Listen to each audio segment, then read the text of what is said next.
اعوذ باللہ من الشیطان الرجیم بسم اللہ الرحمن الرحیم۔ ناظرین و سامعین السلام علیکم۔ امید ہے آپ خیریت سے ہوں گے اور ہمارے ویڈیوز سے مستفید بھی ہو رہے ہوں گے۔ ناظرین، ہماری آج کی یہ ویڈیو ہماری امت کی طرف سے پیدا کردہ ایک مسئلے کی نشاندہی اور اس کی تصحیح پر مبنی ہے۔ کچھ عرصے سے ہمارے ملک میں عجیب و غریب مباحث نے جنم لیا ہے، جس میں دونوں طرف سے افراط و تفریط سے کام لیا جاتا ہے۔ ایک گروہ عمل کی شدت پر کاربند ہے اور دوسرا گروہ عقیدے کی شدت پر۔ کچھ دن قبل ہماری نظر سے ایک پوسٹ گزری جس میں شد و مد کے ساتھ یہ زور دیا گیا تھا کہ ائمہ طاہرین علیہم السلام کا دنیا میں تشریف لانے کے لیے لفظ ظہور کا استعمال تباہ کن نتائج کا حامل ہے۔ پوسٹ پڑھی تو لکھنے والے صاحب یا صاحبہ کی عقل کو داد دینے کو دل چاہا، لیکن بے اختیار غالب کا یہ شعر بھی یاد آ گیا: حیراں ہوں دل کو روؤں کہ پیٹوں جگر کو میں، مقدور ہو تو ساتھ رکھوں نوحہ گر کو میں۔ ناظرین، مضمون لکھنے والے نے مندرجہ ذیل مطالب اپنے اظہار دلیل میں فرمائے۔ نمبر 1، حضرت علی کی ولادت کعبہ میں ہوئی، ظہور کا لفظ استعمال کیا تو کعبہ میں ولادت کا انکار ہوگا۔ نمبر 2، شکم مادر میں جناب محسن کی شہادت ہوگی، ظہور کا لفظ استعمال ہوا تو شہادت سے انکار ہوگا۔ نمبر 3، بی بی شکم مادر میں حضرت خدیجہ سلام اللہ علیہا سے باتیں کیا کرتی تھیں، ظہور کا لفظ استعمال کیا تو حضرت خدیجہ سے باتیں کرنے کا انکار ہو جائے گا۔ نمبر 4، حضرت عیسیٰ کے لیے ولادت کا لفظ استعمال ہوا۔ نمبر 5، امام حسین صلب مادر میں رہے۔ نمبر 6، ظہور کا لفظ امام زمانہ علیہ السلام کے لیے مختص ہے، اور اگر دیگر ائمہ طاہرین کی ولادت کے لیے ظہور کا لفظ استعمال کیا گیا تو امام مہدی اجل اللہ تعالی فرجہ الشریف کا ظہور مشکوک ہو جائے گا، وغیرہ وغیرہ۔ ناظرین، ہم یہاں صرف اتنی گزارش کرنا چاہیں گے کہ اس قسم کے مضامین لکھنے والی شخصیات نہ تو قرآن پر عبور رکھتی ہیں اور نہ ہی کتب معصومین سے آگاہی، اور نہ ہی ائمہ طاہرین کی حقیقی معرفت۔ سب سے پہلے تو ذہن میں یہ نقطہ بٹھا لینا چاہیے کہ کتابوں اور احادیث میں لفظ ظہور اور ولادت دونوں ہی استعمال کیے گئے ہیں۔ ظہور کا لفظ ان افراد کے سامنے ادا کیا گیا ہے جو ائمہ طاہرین کی بلند معرفت سے متصف تھے اور ان کے قلوب اسرار و رموز اور گہرے مطالب برداشت کرنے اور انہیں راز میں رکھنے کے قابل تھے، اور ائمہ طاہرین نے ان کی اسی خصوصیت کے پیش نظر انہیں اسرار و رموز سے آگاہ کیا، جبکہ عام ذہن رکھنے والوں کے سامنے ان ہستیوں نے اپنے دنیا میں تشریف لانے کے عمل کے لیے لفظ ظہور کا استعمال نہیں کیا، بلکہ ان کے ذہنی معیار کے مطابق لفظ ولادت کا استعمال کیا گیا۔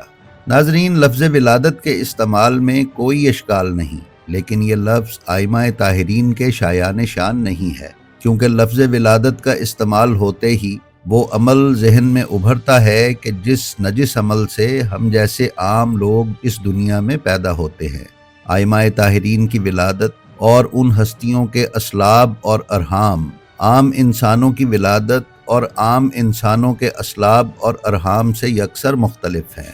ائمہ طاہرین کی دنیا میں تشریف آوری کا عمل انسان کے دنیا میں آنے کے عمل سے بالکل مختلف ہے۔ مثال کے طور پر امام زمانہ علیہ السلام کی دنیا میں تشریف آوری پر غور فرمائیے۔ ان کا حمل عین اس وقت ظاہر ہوا جب وہ دنیا میں تشریف لائے، اور کسی معصوم ہستی کے دنیا میں تشریف لانے کے عمل سے امام حسن عسکری علیہ السلام کی پھوپھی، جو امام علی نقی علیہ السلام کی بہن تھیں، جن کا اسم گرامی حکیمہ خاتون تھا، بھی آگاہ نہیں تھیں۔ انہوں نے بھی آواز دے کر امام حسن عسکری علیہ السلام سے پوچھا کہ میں تو نرجس سلام اللہ علیہا میں آثار حمل نہیں دیکھ رہی۔ لہٰذا ناظرین، ہم یہ سوچنے میں حق بجانب ہیں کہ کیا عام خواتین کا حمل چند منٹ میں ٹھہر بھی جاتا ہے اور وہ حمل ٹھہرنے کے چند منٹ بعد دنیا میں تشریف بھی لے آتے ہیں، یا پورے 9 ماہ کی تکالیف اور مشکلات برداشت کرنے کے بعد دنیا میں تشریف لاتے ہیں؟ کیا ان ہستیوں کو ہماری خواتین کی طرح حیض و نفاس اور ناپاکی ہوتی ہے؟ ہم ان شیعہ اور سنی متفقہ علیہ مستند ترین احادیث کو بیان کر کے ویڈیو کو طول نہیں دینا چاہتے کہ جن میں حضرت فاطمہ الزہرا سلام اللہ علیہا کی طہارت اور پاکیزگی کی صفات بیان کی گئی ہیں۔ اگر ہمارے ناظرین ان احادیث کا مطالعہ فرمانا چاہیں تو وہ اپنے اپنے مصادر سے رجوع فرما سکتے ہیں۔ ناظرین محترم، ائمہ طاہرین کی مائیں امام کو دنیا میں لانے کے فوراً بعد مصلی نماز پر تشریف فرما ہو جاتی تھی، جبکہ عام خواتین 40 دن تک اللہ کا نام بھی زبان پر جاری نہیں کر سکتی۔ جب ہمارا یہ کامل ایمان اور یقین ہے اور روایات اور مستند احادیث اس بات پر دلالت ہیں کہ یہ ہستیاں نور سے خلق کی گئی ہیں، تو پھر کیا نور پیدا ہوگا یا ظاہر ہوگا؟ جب ان ہستیوں کی خلقت حضرت آدم کی خلقت سے بھی 70,000 سال پہلے ہو چکی تھی، تو آج سے 1400 سال پہلے یہ ہستیاں دنیا میں ظاہر ہوں گی یا پیدا ہوں گی؟ جو پہلے سے موجود ہو وہ دوبارہ پیدا ہوگا یا ایک مقام سے دوسرے مقام پر ظاہر ہوگا؟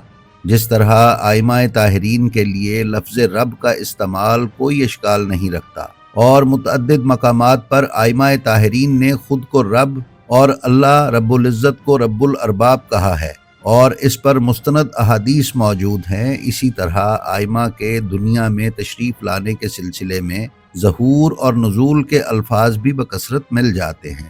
ناظرین، ہمارے معاشرے میں اللہ رب العزت وحدہ لا شریک کے لیے رب کا لفظ استعمال کیا جاتا ہے، اس لیے حرمت الہی کے مد نظر ان ہستیوں کے لیے اس لفظ کا استعمال موزوں نہیں ہے، اس لیے کہ جس لفظ یا جس چیز کی نسبت اس ذات احدیت سے ہو، اس لفظ یا اس چیز کا ان ہستیوں کے لیے استعمال جہلا کو شرک و کفر میں مبتلا کرنے کے باعث ہوگا۔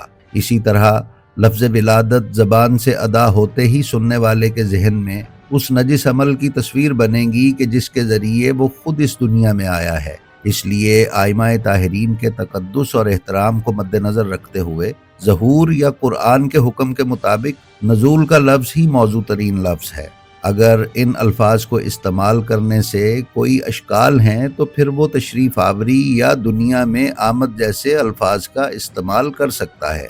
جہاں تک بات رہی امام زمانہ علیہ السلام کے ظہور کی، تو صاحبان علم کے ہاں ظہور اول اور ظہور ثانی کی اصطلاحات مستعمل ہے۔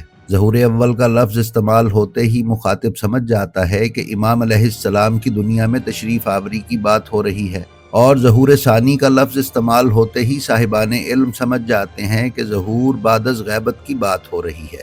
ناظرین، اب ہم آپ کی تسلی اور تشفی کے لیے ظہور اور نزول ائمہ علیہم السلام پر قرآن مجید سے حوالہ جات پیش کریں گے۔ قرآن میں سورہ تغابن آیت نمبر 8 میں اللہ کا فرمان ہے، اور ایمان لاؤ اس نور پر جو ہم نے نازل کیا۔ اسی طرح سورہ الاعراف آیت نمبر 157 میں ارشاد ربانی ہے، اور پیروی کرو اس نور کی جو ہم نے نازل کیا۔ ناظرین، تفاسیر معصومین علیہم الصلاۃ والسلام میں لکھا ہے کہ ان آیات میں نور سے مراد ائمہ معصومین ہیں۔ اللہ فرما رہا ہے کہ نور نازل ہوتا ہے، لیکن ہم جھگڑ رہے ہیں کہ یہ ہستیاں پیدا ہوتی ہیں۔ اللہ نے نور کے نازل ہونے کا ذکر کیا، لیکن نور کے آنے کا بھی ذکر کیا ہے۔ مثال کے طور پر سورہ المائدہ آیت نمبر 15 میں ارشاد فرمایا ہے کہ بے شک تمہاری طرف اللہ کی طرف سے نور اور کتاب مبین آ گئی۔ ناظرین، آپ نے ملاحظہ فرمایا کہ کہیں اللہ نور کے نزول کا ذکر فرما رہا ہے، کہیں نور کے آنے کا ذکر فرما رہا ہے۔ یاد رہے کہ معصومین علیہم الصلاۃ والسلام کی ولادت ہماری طرح نہیں ہوتی، کیونکہ امام علی علیہ الصلاۃ والسلام نے سلمان محمدی سے فرمایا تھا کہ ہمارا سلسلہ توالد و تناسل بطون میں نہیں، اور ہمیں اوروں پر قیاس نہیں کیا جا سکتا۔ اس روایت کے لیے ملاحظہ فرمائیے نہج الاسرار، اور خود رسول اکرم صلی اللہ علیہ وآلہ وسلم کا فرمان ہے کہ ہمیں دوسروں پر قیاس نہیں کیا جا سکتا۔ اس روایت کے لیے ملاحظہ فرمائیے کنز الاموال۔ ناظرین، حدیث رسول صلی اللہ علیہ وآلہ وسلم ہے کہ مولا علی علیہ الصلاۃ والسلام مثل کعبہ ہیں، اور حدیث معصوم ہے کہ کعبہ آسمان سے نازل ہوا۔ مولا فرما رہے ہیں کہ کعبہ نازل ہوا، اور ہم کہتے ہیں کہ یہ مثل کعبہ پیدا ہوئے ہیں۔ مولا علی کی کعبہ میں آمد کو ولادت کہنا مخالفین نے شروع کیا، جو بعد میں مشہور اور زباں زد عام ہو گیا۔ ولادت سے مراد ہر مرتبہ عمل تولید کا ماحاصل ہی نہیں ہوتا۔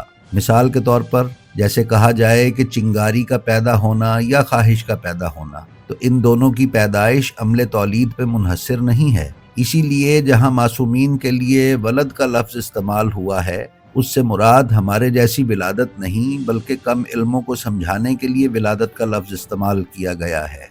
ناظرین، ائمہ معصومین علیہم الصلاۃ والسلام کا نور ہونا قرآن و احادیث معصومین سے ثابت ہے۔ حافظ رجب البرسی نے مشارق الانوار الیقین میں، علامہ باقر مجلسی نے بہار الانوار میں، شیخ علی نمازی نے مستدرک سفینۃ البحار میں، شیخ علی الیزدی نے الزام الناصب فی اثبات حجت الغائب میں مولا علی علیہ الصلاۃ والسلام کا فرمان لکھا ہے کہ میں نور الانوار ہوں، میں شجرۃ الانوار ہوں، میں نور الغیاہب ہوں، میں نور القدیم ہوں، میں نور الظروف ہوں، اور میں وہ نور ہوں جو بجھایا نہیں جا سکتا۔ ناظرین، محمد المشہدی نے المزار میں اور باقر مجلسی نے بہار الانوار میں امام مہدی علیہ الصلاۃ والسلام پر پڑھا جانے والا درود و سلام نقل کیا ہے، جس کے کلمات ہیں: السلام علی السیف الشاہر والقمر الظاہر والنور الباہر۔ ناظرین، اس میں امام علیہ السلام کے لیے ظاہر ہونے والے سورج اور نور کے الفاظ استعمال کیے گئے ہیں، پیدا ہونے والے سورج اور پیدا ہونے والے نور کے نہیں۔ جی تو ناظرین، یہ تھی ہماری آج کی ویڈیو۔ ہمیں امید ہے آپ کو یقیناً پسند آئی ہوگی۔ اگر آپ ہمارے چینل بلینڈ آف ہسٹری پر نئے ہیں تو برائے مہربانی اسے سبسکرائب کر لیں اور اس کے بیل آئیکن کو کلک کر کے آل نوٹیفیکیشنز کی سیٹنگ کا انتخاب کر لیں تاکہ آپ ہمارے کسی ویڈیو سے محروم نہ رہ سکیں۔ اس کے ساتھ ساتھ ہمارا جو ویڈیو آپ کو پسند آئے اس کا لنک اپنے حلقہ احباب میں شیئر کرنا نہ بھولیں۔ اپنا اور اپنے متعلقین کا بے حد خیال رکھیں اور خلق خدا میں آسانیاں تقسیم کرتے رہیں۔ خدا آپ کا حامی و ناصر ہو۔ السلام علیکم۔